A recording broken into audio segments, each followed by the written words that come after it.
வணக்கம் தமிழ் நெஞ்சங்களே, தமிழண்டா என்ற உரிமை குரல்.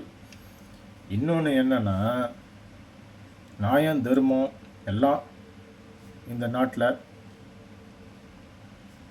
பெரிய பெரிய வக்கீலாக இருக்கலாம், போலீஸாக இருக்கலாம், ஏன் அதிகாரிகளாக இருக்கலாம், அவங்கக்கிட்டலாம் இந்த நியாயங்கள் எல்லாமே செத்து போச்சு. பணம் நீ அதிகமாக கொடுக்குறியா, அவர்களுக்கு கிட்டேருந்து உனக்கு நியாயம் கிடைக்கும். பணம் அதிகமாக கொடுக்கலன்னா உனக்கு நியாயமே இல்லை. ஒரு சில பேர் இருக்காங்க, நான் அவங்களெல்லாம் நான் சொல்லலை, ஆனால் அவங்களாலேயே பேச முடியாத கட்டத்துக்கு தள்ளப்படுறாங்க. அவங்களுக்கு நம்ம தான் பிரச்சனையை பார்த்தோமே. மயிலாடுதுறையில் ஒரு காவலருக்கு நடந்தது. அவர் வேறு பெரிய பொசிஷனில் இருக்கிறவர்.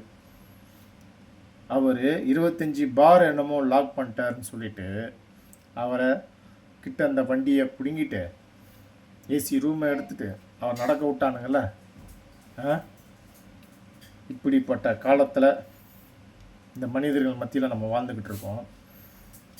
நம்ம ஊர்லேயோ நம்ம மாவட்டங்கள்லேயோ ஒரு சின்ன பிள்ளைக்கு, பெண் பிள்ளைக்கு கற்பழிக்கப்பட்டானா இதில் நியாயம் கிடைக்கும்? கிடைக்காது. அதனால் நான் என்ன சொல்ல வரேன்னா, அந்த ஊர் மக்கள், அந்த தொகுதி மக்கள் எல்லாம் ஒன்று கூடி அவனை முச்சிடுங்க. என்ன பண்ணுறது? இங்கே தான் நியாயம் கிடைக்க மாட்டேங்குதுல்ல, அப்புறம் என்ன பண்ண முடியும்?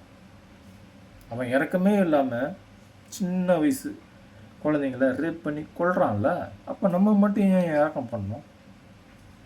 நம்ம குழந்தைக்கு நாளைக்கு நடக்கக்கூடாதுன்னும் போது அந்த தெருவில் இருக்கிறவன் எல்லாவனும் சேர்ந்து தான் பண்ணணும்.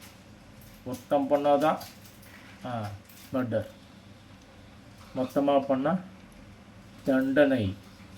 சட்டம் தன் கடமையை செய்தோ இல்லையோ, மக்கள் உங்கள் வீட்டு மக்களாக நினச்சி, உங்கள் வீட்டு பிள்ளையாக நினச்சி நீங்கள் ஆக்ஷன் எடுங்க. நன்றி, வணக்கம், பார்ப்போம்.